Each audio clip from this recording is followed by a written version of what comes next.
Welcome, guys. And in today's topic, I want to share with you my exact strategy, how we get 30 to 50 new clients per month with very little downside.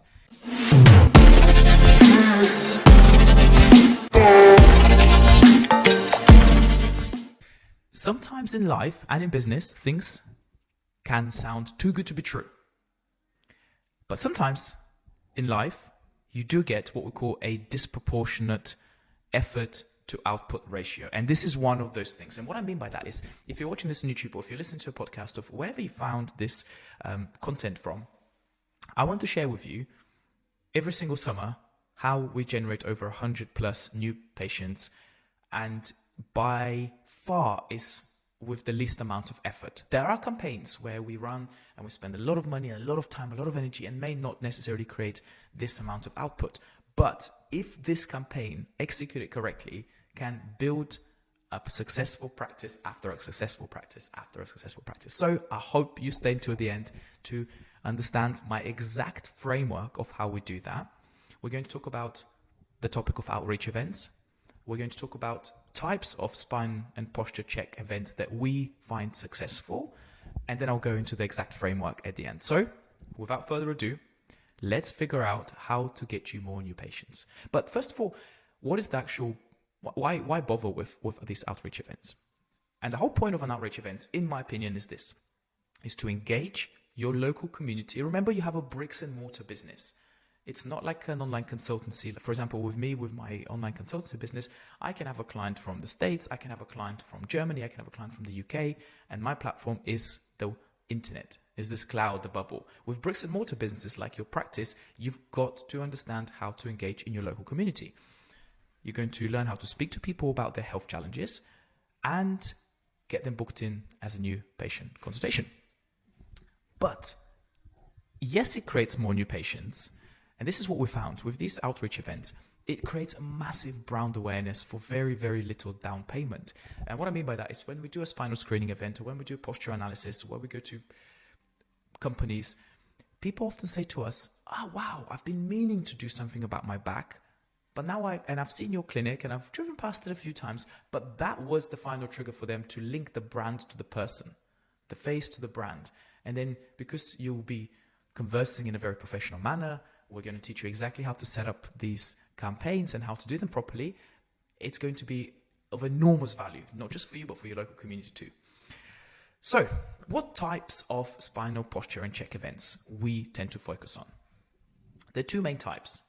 Type 1 is we have the small community events, and type 2 are the large local, huge events that generate lots and lots of traffic and maybe lots and lots of more new patients for you. But each one of them has its pros and cons, and that's what I want to spend the next 30 to 60 seconds talking about. By the way, this video is going to be packed with valuable information. If I'm giving this away for free, imagine the amount of detail that we go into when I work with people one-to-one privately or in our community that we're currently building. So even if you just watch this video and you don't change anything else about your practice, but you implement this one thing, I promise you it will change your practice forever. And if you learn this one skill, you can apply it for the rest of your life in business. Now, the small community events are good in the summer and they're good in winter. They're small, so that's the negative. But the good thing is, because they're small, they are usually indoors. So you might have your local gyms. That might be your local health clubs. There might be your community centers. There might be your little pamper evenings. There might be charity events that the local community runs. And I have this one community event that we go to, and it happens every last Sunday of each month throughout the year. So it doesn't matter if it's winter and it's raining outside, or if it's summer and it's hot outside. The community event takes place in think of it as like a local church, and it consistently generates 5 to 7 to 10 new patients. And we show up, I kid you not, from, I believe it's 5 p.m. until 9 p.m. So for 4 hours, once a month. And I want to ask you the question, is that worth it to you? Is it worth it to teach one of your staff members or yourself to begin with, especially if you're a single doc practice, to show up to a local church or to a local community center, speak to the local people, about their spine, their posture, their health, and so on, get them booked in, and consistently generate 5 to 10 new patients for 4 hours of effort. 100% is worth it, 100%. So that's why we've tested lots and lots of these strategies, and we found there is a benefit to combine the small ones and the large events. Because the large events are definitely better to generate more new patients quickly, but you're relying on the weather. So usually we tend to focus on them in advance, way in advance, between the months of May to September, when you're less likely to have very cold, windy, rainy days. Sometimes you're not going to be lucky, but 99% of the times we've been very lucky to run these events in the summer and have them pre-booked at least a year ahead. These are your festivals, these are your summer fairs, these are your car shows, these are your dog shows, these are your flower shows, these are your carnivals. These are the things that basically people pay a small amount to pay to get in, and therefore they're expecting to do some shopping. That might be buying toys for their kids, that might be buying tickets for the bouncy castle for the kids, that might be buying dog food or dog treats for their dogs, that might be buying flowers and plants, and then boom, you're there with the way I'm going to show you in a minute, setting up like the expert in your area, talking to people about their posture and their spine. And I was the kind of person to feel like this was downgrading the profession a few years ago, and I felt very uncomfortable knowing that I wanted to do, I didn't want to, but I was having to do it at the time, one of those events, until I did it. And when I did it, I realized that actually this is just like talking to a normal patient in my clinic. I'm just outside in a different event, different environment. You still get people with real problems. You still get people who are motivated to see someone. You still give value to people. You still educate people about chiropractic. So for me, it's been transformative to my practice, in all honesty. But with that said, you can run the event in one way and get wishy-washy results, or you can run the event in the way that we teach people, and I'm going to show you my exact framework, and you'll see much different results. Because let me show you guys, what are we now? Now, at the time of this video being recorded is May, and for the month of May, if I go to my software and I just type in the number of new patients we've generated, and if you're watching this on YouTube, you'll see number of new clients on top, and you will see referral source, so where they came from. We have spinal screening external, which means we went to a local community, and so we've done 2 of those events, not 20, 2, and we've generated 72 new patients. That's not people that are leads and we need to call to follow up. These are people in the diary, and I'm not going to click on it for protecting the clients' names and emails and details and so on, but these are 72 people that have paid to come and see us and are booked physically in the diary for the month of May. In total, we've had 150 new patients this month, which is crazy. People think this is a good thing. I sometimes think that chiropractors can be spoiled by giving them so many new patients, which is phenomenal, but you don't need that many new patients. But we've generated 72 new patients from 2 spinal screening events, and they were the big ones. So this month we did, I believe, we did a dog show and we did the flower show. So you can do the maths. Sometimes you get 5 new patients from a smaller one. Sometimes you get 30 new patients from the bigger ones. But without further ado, let me go into the framework, because this video is packed with value, and I'm concerned that I might overwhelm people. But those of you who know that this stuff needs to be implemented, and you're struggling with building your practice, you're struggling with keeping staff because they're not busy, you're struggling with cash flow, you're struggling with getting your business to the next level, this framework works every time. And the framework looks like this. The whole concept of how to run an incredibly successful outreach event and book a ton of new patients without wasting your time, energy, and resources has 3 phases. Phase 1 is before their event. Phase 2 is what we do during their event. And phase 3 is what we do after their event. I'm going to mainly focus on during their event for this particular video, because in my training material and when we work with clients one-to-one, we go into much more detail what we do before and after the event. But that will take me hours and hours and hours. I may make some videos on YouTube in the future. If people find them beneficial and helpful, let me know. But generally speaking, before their event, we want to find the right type of event. This is very, very important. You don't just book any type of event. You need to understand, you need to know the right questions to ask event organizers.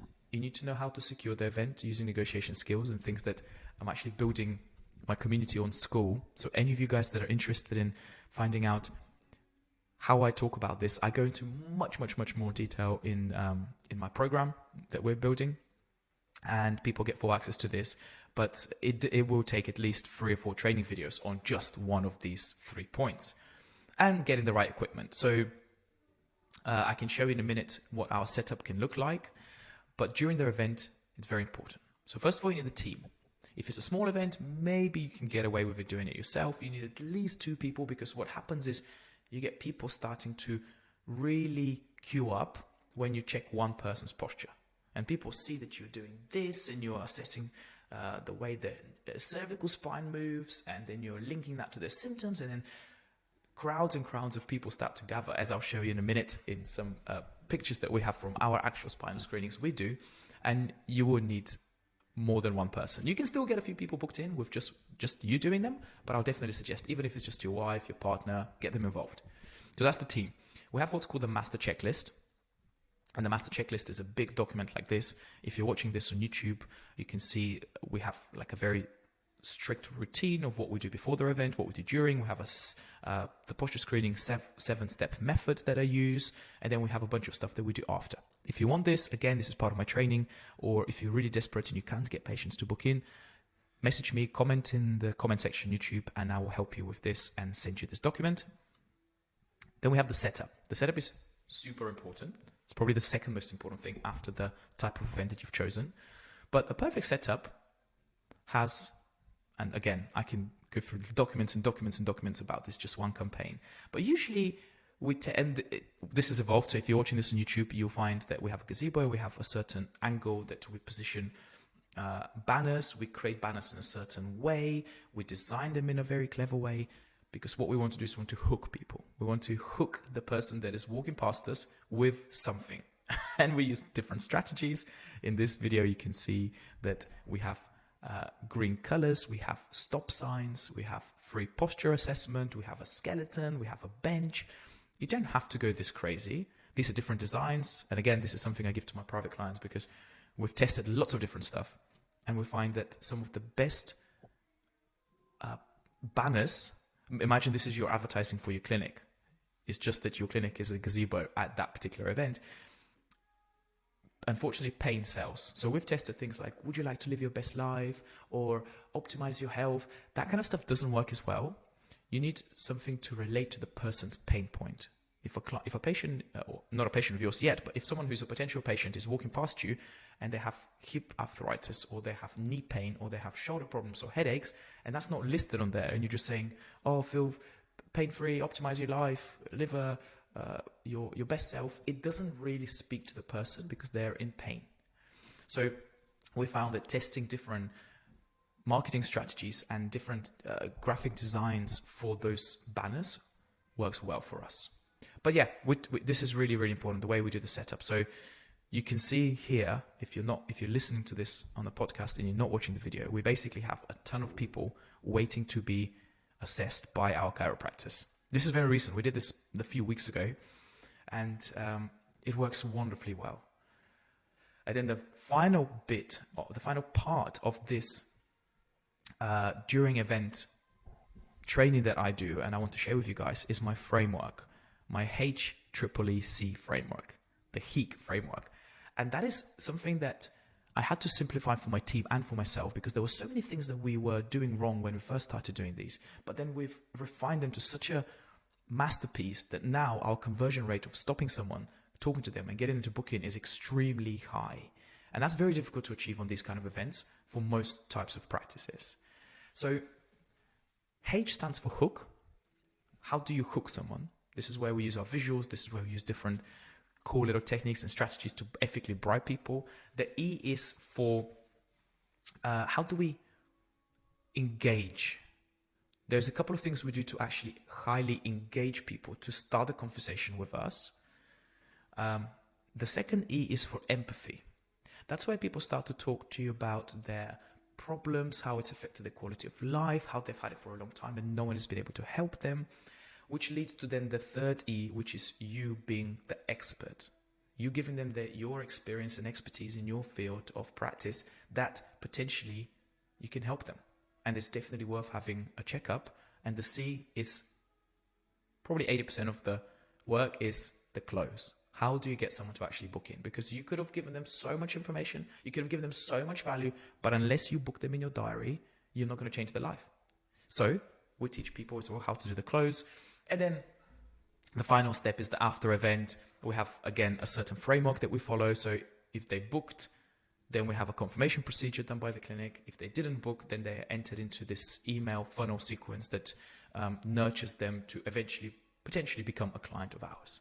So guys, you can see how structured this is, but for 2 events in a month to generate, what did we say, 72 new patients from just that one event, imagine what that would do to your clinic. What would your diary look like?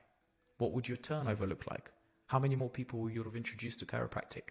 Even if just 50% of those patients, those new patients become patients that you see longer term, that's incredible.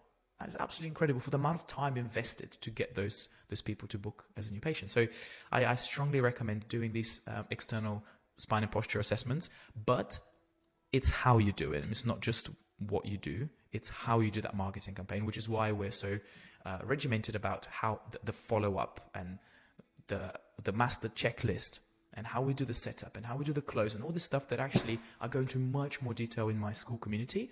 So if you're interested, let me know. I'll hook you guys up and I will show you the in-depth training material that I'm producing, because I am on a mission to create this educational environment where every clinic owner has the ability, the knowledge, and the tools to set up their perfect practice so that they don't have to stress about team culture, delivering good results, creating systems, streamlining their business, growing their practice, and all of that cool stuff that actually a lot of people struggle. And it makes me really sad, because with my practice, we were able to find the code.